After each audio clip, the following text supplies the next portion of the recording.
All right, everybody, welcome back to the channel. This is Rob at Smirking Gun Reviews, and we're back with another episode of my Waited for Blu-ray series, and we are watching The Meg.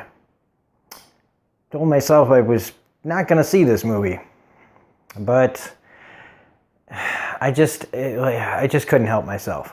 I wanted to see if it was as bad as I had been led to believe through people that I trusted who've talked about this before. So, let's just get down to brass tacks. There will be spoilers in here at some point. I'll let you know when we get to that. So, okay. There's an audience for this movie. I've said this in other reviews, but 20-year-old me might have liked this movie a lot more than I did.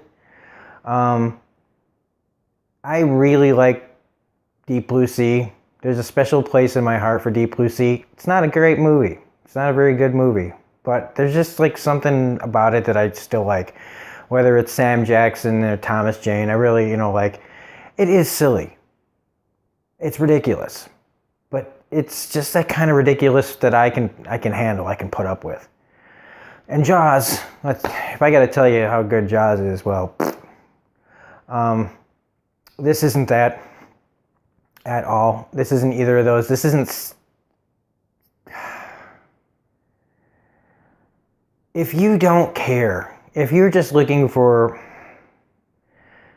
mindless entertainment, go for it. You'll probably love this.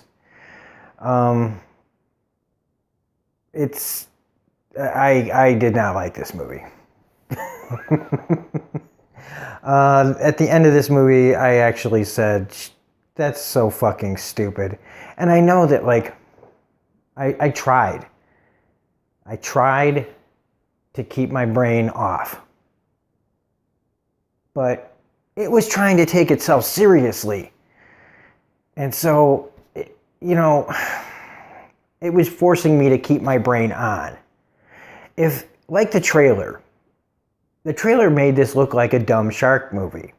Like, let's just have some fun, like kind of like Deep Blue Sea, or even like in a lesser extent like movies like Piranha 3D, where just stupid silliness and people getting killed by sharks. By a shark, a great big giant shark. But that wasn't it either. This movie was boring. Yes, it does have its moments where there's stuff happening. But there's a lot of this movie that's boring. A silly, dumb shark movie probably could have clocked in at around an hour 30 with credits, beginning and ending credits. So this movie could have been about 80 minutes long. And I would have been a lot finer with it. But this movie was almost 2 hours long with credits. This movie's end credits go on for over 10 minutes. That's like Matrix Reloaded credits, okay? I don't know if you remember, it's some, but anyway. This movie was long, and it felt long. And like I said, it was, at times, really boring. It was really predictable. The dialogue and the screenplay for this is god-awful. It's cliche and not in a good way. It felt like you could have just dropped a cast of Twister in this movie. By that I mean casts that are in movies like Twister or Independence Day, or list any, Roland Emmerich movie, or just these kind of just silly, waiting for everybody to just get killed off one by one movies. And this movie does have people I like. I'm not the biggest Jason Statham fan. I think he is charismatic. I loved him in all the Guy Ritchie movies he's done. I'm not a big action... I don't like his action movies that much. But he's okay in this. I like him. I do.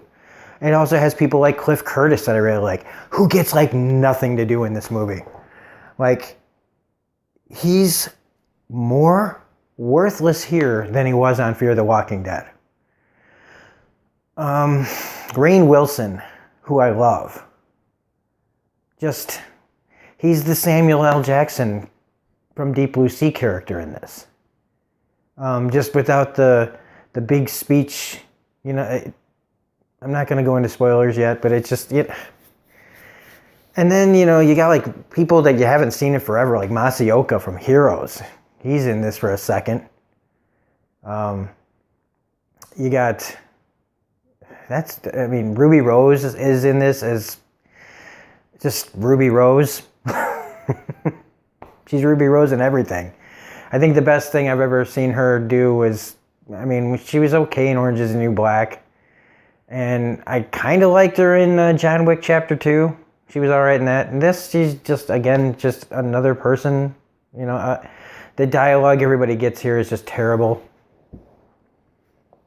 Like at the end, the stuff that they show from the trailer where it's like on, where all the people are.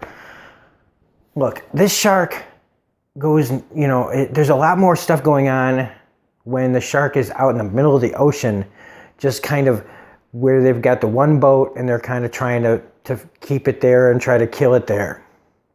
There's a lot more going on with the shark there. It gets around people and all of a sudden it's just swimming around, not doing like anything until the script tells it to go crazy. The only time it goes crazy and when it, it finally goes like on a killing spree, or if you can call it that, is when it accidentally causes some chaos on the surface of the water. And then all of a sudden it's like, oh, there's people up there. Like it sees all this like movement, all these people. There's a ton of them making splashes and splashes and splashes and splashes everywhere. That this thing should have just been like whooshing over people, just swallowing them. And no, it doesn't do that until the script tells it to do it when it's cool. But it wasn't cool. It was just bad. And the CGI at times is just so 1990s. This movie did have potential. I could see a good movie in here. I know it's based on a book. Never read it. I don't know. I read Jaws when I was a kid. I think I read like 2 or 3 maybe shark books in my life. But they were all like when I was in my like teens and early 20s. So I didn't need to read the book. I heard that it's not accurate to the book. But it felt like at the beginning of this movie, like the first like hour or so, felt like I was watching a different, like they were trying to make like a serious movie. Like it was taking itself very seriously. And this is silly. This is silly shit.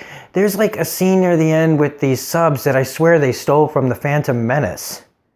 Like the underwater scene at the near the beginning of the Phantom Menace. I was like, where'd they get these freaking subs that can move like this underwater? They look just like the shit that Obi-Wan and Qui-Gon were swimming around in.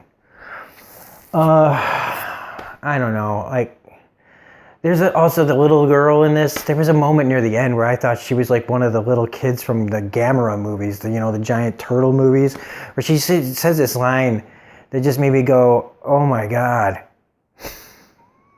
Like, wow. And again, the dialogue in this movie is just so bad.